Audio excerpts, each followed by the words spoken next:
जय श्री हरि। आप सभी को परिवर्तनी एकादशी की हार्दिक शुभकामनाएं। परिवर्तनी एकादशी के दिन इस कथा का श्रवण अवश्य करना चाहिए, तभी आपको व्रत का पूर्ण फल मिलेगा।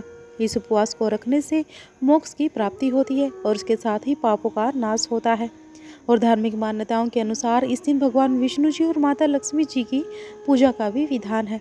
प्रत्येक एकादशी का हिंदू धर्म में महत्व है और भाद्रपद माह के शुक्ल पक्ष की एकादशी तिथि को परिवर्तनी एकादशी के नाम से जाना जाता है। इस दिन भगवान विष्णु के वामन अवतार और भगवान गणेश की पूजा का विधान है। ऐसा कहा जाता है कि इस व्रत के प्रभाव से सभी पापों का अंत हो जाता है। तो एक बार युधिष्ठिर कहने लगे कि हे प्रभु, भाद्रपद शुक्ल एकादशी का क्या नाम है, इसकी विधि तथा इसकी महिमा कृपा करके हमें बताइए। तब भगवान कृष्ण जी ने कहा कि सभी पापों का नाश करने वाली और उत्तम वामन एकादशी की महिमा मैं तुमसे कहता हूँ, तुम इसे ध्यानपूर्वक सुनो। परिवर्तनी एकादशी जयंती एकादशी भी कहलाती है और इसका यज्ञ करने से वाजपेय यज्ञ का फल मिलता है। पापियों के पाप नाश करने के लिए इससे बढ़कर कोई उपाय नहीं है। जो मनुष्य इस एकादशी के दिन मेरी पूजा करता है उससे तीनों लोग पूज्य होते हैं, उसे मोक्ष की प्राप्ति होती है।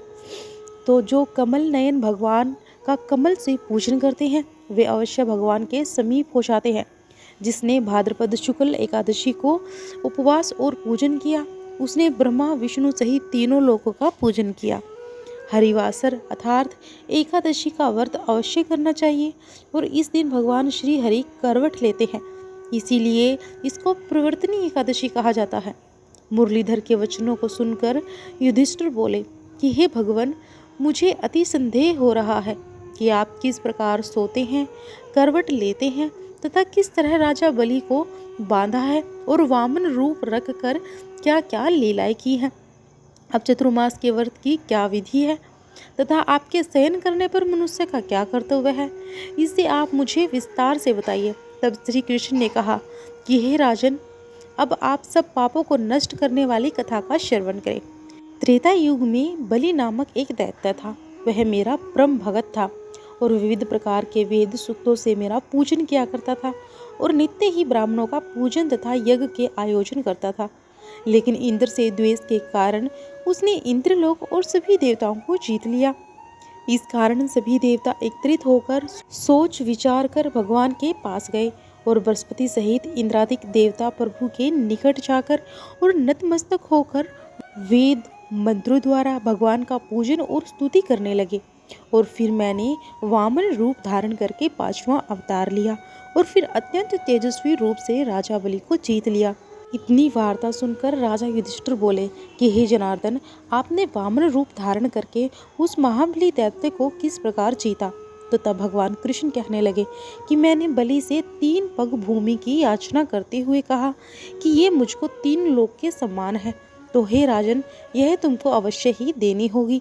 तो राजा बलि ने इसे तुच्छ याचना समझकर 3 पग भूमि का संकल्प मुझको दे दिया और मैंने अपने त्रिविक्रम रूप को बढ़ाकर यहाँ तक कि भूलोक में पद और भवलोक में जंघा और स्वर्गलोक में कमर और महालोक में पेट, जनलोक में हृदय और यमलोक में कंठ की स्थापना कर और सत्यलोक में मुख और उसके ऊपर मस्तक स्थापित किया।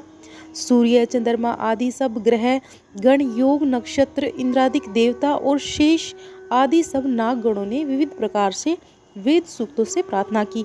तब मैंने राजा बलि का हाथ पकड़कर कहा कि हे राजन, एक पद से पृथ्वी और दूसरे से स्वर्गलोक पूर्ण हो गए, अब तीसरा पग कहाँ रखूं। तो तब बलि ने अपना सिर झुका लिया और मैंने अपना पैर उसके मस्तक पर रख दिया, जिससे मेरा वह भक्त पाताल को चला गया। और फिर उसकी विनती और नर्मदा को देखकर मैंने कहा कि हे बलि, मैं सदैव तुम्हारे निकट ही रहूंगा। विरोचन पुत्र बलि से कहने पर भाद्रपद शुक्ल एकादशी के दिन बलि के आश्रम पर मेरी मूर्ति स्थापित हुई। इसी प्रकार दूसरी क्षीर सागर में शेषनाग के समस्त प्रकट हुई। तो हे राजन, इस एकादशी को भगवान शयन करते हुए करवट लेते हैं, इसीलिए तीनों लोकों के स्वामी भगवान विष्णु का उस दिन पूजन करना चाहिए और इस दिन तांबा, चांदी, चावल और दही का दान करना उचित माना जाता है। इसके साथ ही रात्रि को जागरण अवश्य करना चाहिए। जो विधि पूर्वक इस एकादशी का व्रत करते हैं वे सब पापों से मुक्त होकर स्वर्ग में जाकर चंद्रमा के समान प्रकाशित होते हैं और यश पाते हैं। और जो साधक इस कथा को पढ़ते या सुनते हैं उनके हजारों अश्वमेध यज्ञ का फल उन्हें प्राप्त होता है और श्री हरि की कृपा सदैव के लिए प्राप्त होती है। बोलिए जय श्री हरि। जय हो लक्ष्मी माता की।